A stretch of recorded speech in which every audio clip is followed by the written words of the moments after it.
तो पिछले वीडियो में हमने समास बनने के कारण, समास की परिभाषा, समास के प्रकार, तत्पुरुष समास तथा कर्मधारय समास के को जानने का प्रयास किया था। आज हम बाकी समासों को समझने का प्रयास करेंगे। तो चलिए शुरू करते हैं। तीसरा समास है द्विगु समास। द्विगु समास बच्चों, हमने कर्मधारय समास में देखा कि पूर्व पद हमेशा गुणवाचक विशेषण होता है। तो यहाँ पे द्विगु समास में पूर्व पद हमेशा संख्यावाचक विशेषण होता है, यानी पूर्व पद में हमेशा संख्या आती है। ये आपको बहुत आसानी से समझ में आ जाएगा। और इसका विग्रह वाक्य जब करते हैं या तो समूह होता है या फिर समाहार होता है। आप आगे देखोगे तो पता चलेगा। जैसे मैं उदाहरण बताती जाऊंगी, आपको पता चलता जाएगा। पहला उदाहरण है अष्टाध्यायी, 8 अध्यायों का समाहार, यानी समाहार एक जगह जमा करना या फिर समूह या समाहार आता है तो ये द्विगु समास का विग्रह वाक्य है। ये चारपाई, 4 पायों का समाहार, पाए यानी पैर, 4 पायों का समाहार। चौमासा, 4 मासों का, 4 महीनों का समाहार। तिरंगा, 3 रंगों का समूह। त्रिभुवन, 3 भुवनों का समूह। भुवन यानी पृथ्वी यानी लोक, भुवन 3 लोकों, त्रिलोक बोलते हैं ना, त्रिलोक। त्रिभुवन, 3 भुवनों का समूह। दो राहा, 2 राहों का समूह। नवरस, 9 रसों का समूह। शताब्दी, अब्द यानी ये फारसी शब्द है बच्चों, अब्द यानी वर्ष। शताब्दी, 100 वर्षों का समूह यानी 100 वर्षों का समूह। सतसई, 700 का समूह। पंजाब, 5 नदियों का समूह। आब यानी पानी, आब यानी पानी, 5 पानियों का समूह यानी 5 नदियों का समूह पंजाब। पंजाब में 5 नदियां बहती हैं, इसलिए उसका नाम पंजाब है। पंचवटी, 5 वटों का समूह। सप्तर्षि, 7 ऋषियों का समूह। षटकोण, 6 कोनों का समूह। पंचतंत्र, 5 तंत्रों का समूह। चवन्नी, 4 आनों का समूह या फिर समाहार। इसका हम विग्रह वाक्य करते हैं तो समूह या समाहार बोलते हैं। इसका पूर्व पद हमेशा संख्यावाचक विशेषण होता है, यानी संख्या को दर्शाता है। ये होता है द्विगु समास।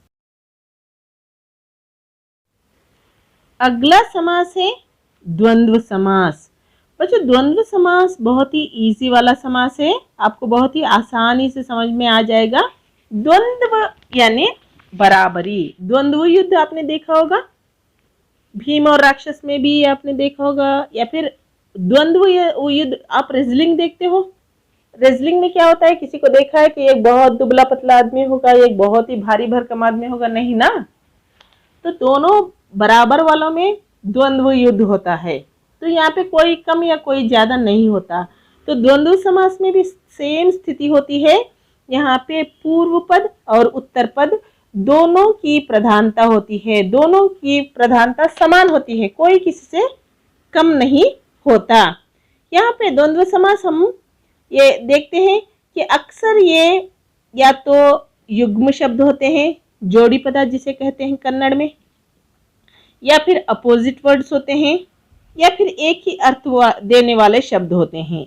मैं एक ही अर्थ देने वाले शब्द भी उदाहरण बताऊंगी आपको। या तो युग्म शब्द होते हैं, या तो अपोजिट वर्ड्स विलोम शब्द होते हैं, या फिर एक ही अर्थ देने वाले दोनों शब्द होते हैं। और इसका एक ब्लाइंड साइन जो होता है, बीच में योजक चिन्ह लगता है। बीच में एक योजक चिन्ह लगता है, हाइफन जिसे कहते हैं, योजक चिन्ह लगता है।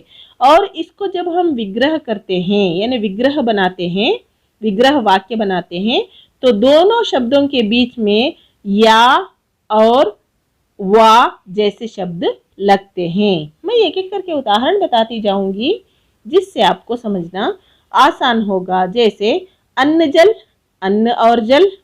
आटा दाल, आटा और दाल। गंगा यमुना, गंगा और यमुना।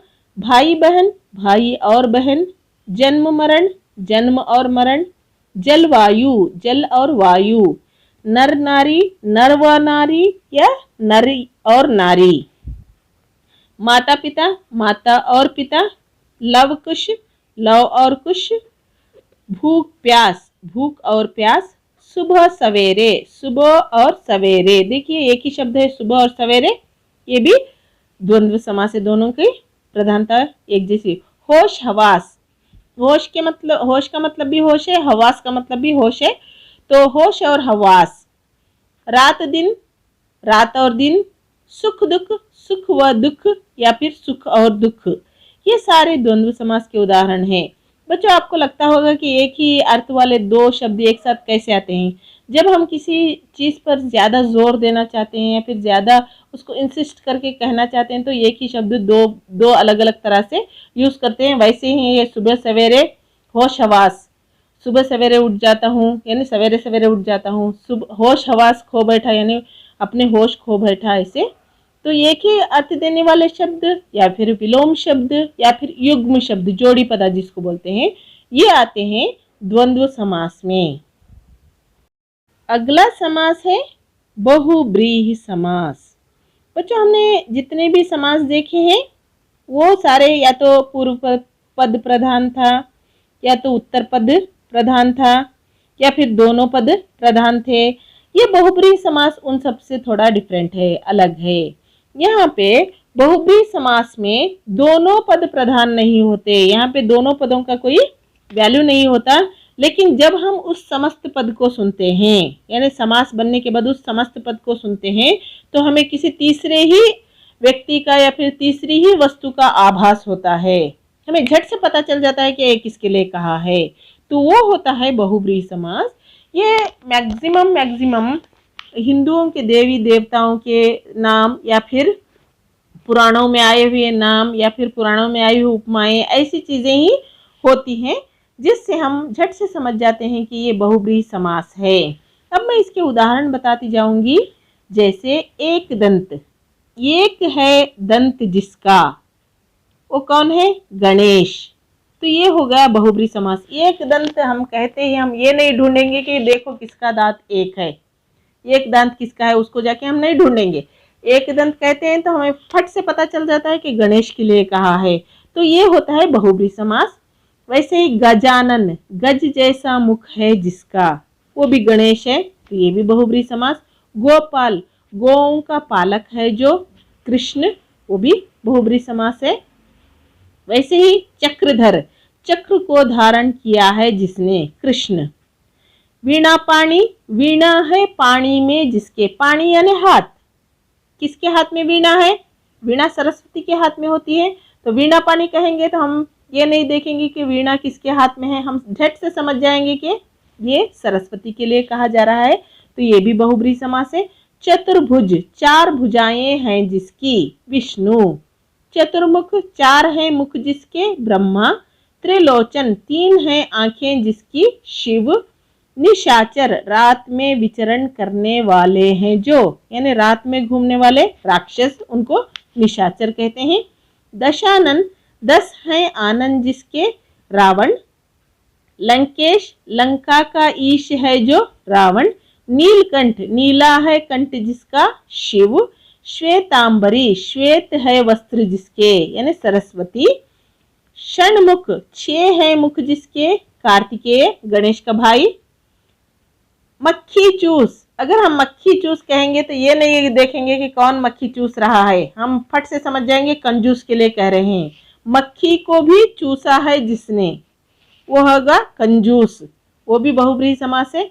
लंबोदर, लंबा है उधर जिसका, गणेश। ये सारे हम जैसे ही शब्द सुनते हैं हमें समझ में आ जाता है कि किसके लिए कहा जा रहा है, तो वो होता है बहुब्रीहि समास।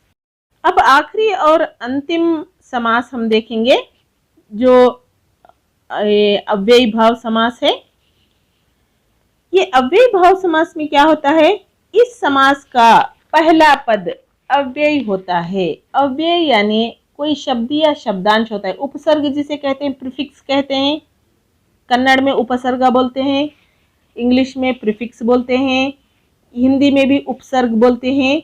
आपको ऐसे ब्लाइंड से अंधा निशान अगर बताना चाहूँ तो इसका पहला शब्द अव्यय होता है यानी उपसर्ग होता है, और अगर एक ही शब्द 2 बार आ जाए तो भी वो अव्ययीभाव समास कहलाता है। जैसे मैं बताती हूँ, जैसे आपको आजन्म, जन्म एक शब्द है, आ उसका उपसर्ग है, तो आजन्म बन गया। जन्म से लेकर यानी जब से वो पैदा हुआ तब से लेकर आजन्म कहेंगे। आजीवन, जीवन भर। घर घर, मैंने कहा था एक ही शब्द 2 बार आता है तो भी वो अव्ययीभाव समास होता है। घर घर, हर एक घर। गली गली, हर एक गली। गांव गांव, हर एक गांव। रातों रात, रात ही रात में। रातों रात, रात ही रात में। निडर, डर एक शब्द है, उसके साथ हमने नि उपसर्ग लगाया। निडर, जिसे डर ना हो। निसंदेह, संदेह रहित यानी जिसे संदेह ना हो। प्रतिवर्ष, हर एक वर्ष या फिर वर्ष वर्ष। प्रत्यक्ष, आंखों के सामने। प्रा क्या है? उपसर्ग है।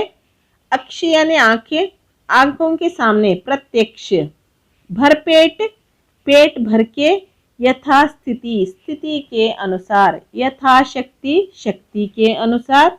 बेकार, बेकार कार्य के बिना। बेनाम, नाम के बिना। जैसे बे यहाँ पे उपसर्ग है, उसको हमने किसी शब्द के साथ लगाया तो नया शब्द बन गया, वैसे ही वो अव्ययीभाव समास बनता है। बच्चों, आशा करती हूँ आपको समास अच्छे से समझ में आए होंगे। यदि वीडियो अच्छा लगे तो लाइक ज़रूर करना और अपने दोस्तों के साथ शेयर करना ना भूलना। यदि अब तक आपने मेरा चैनल सब्सक्राइब नहीं किया है तो सब्सक्राइब ज़रूर करना और घंटी के बटन को दबाना मत भूलना। फिर मिलते हैं अगले वीडियो के साथ, तब तक के लिए धन्यवाद।